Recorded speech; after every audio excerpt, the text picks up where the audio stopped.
টম্পা ছুটিকে বলে, আমি বারবার বলেছিলাম পুকুরে ঝাঁপ না দিতে, কিন্তু কে শোনে কার কথা। ছুটি বলে, আমি যদি ঝাঁপ না দিতাম তাহলে কি আর ওই সোনার মুকুটটা পেতাম বলো। এরপর শতরূপা ঘর থেকে বেরিয়ে গেলে অভি ছুটিকে ঘুমিয়ে পড়তে বলে, কিন্তু ছুটি ঘুমের ঘরে অভির হাতটা নিজের কাছে নিয়ে আসে আর তার অতীতের স্বপ্ন মনে করে রাতে চিৎকার করে উঠে পড়ে। অভি বুঝতে পারে না ছুটি এমন কেন করছে।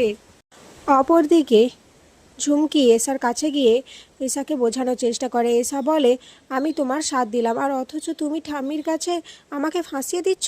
ঝুমকি বলে, তুমি এই বাড়ির মেয়ে, তুমি যত অন্যায় করো কেউ তোমায় কিছুই বলবে না, কিন্তু আমি যদি দোষ করি ওটা জানতে পারে তাহলে আমাকে সবাই বকবে।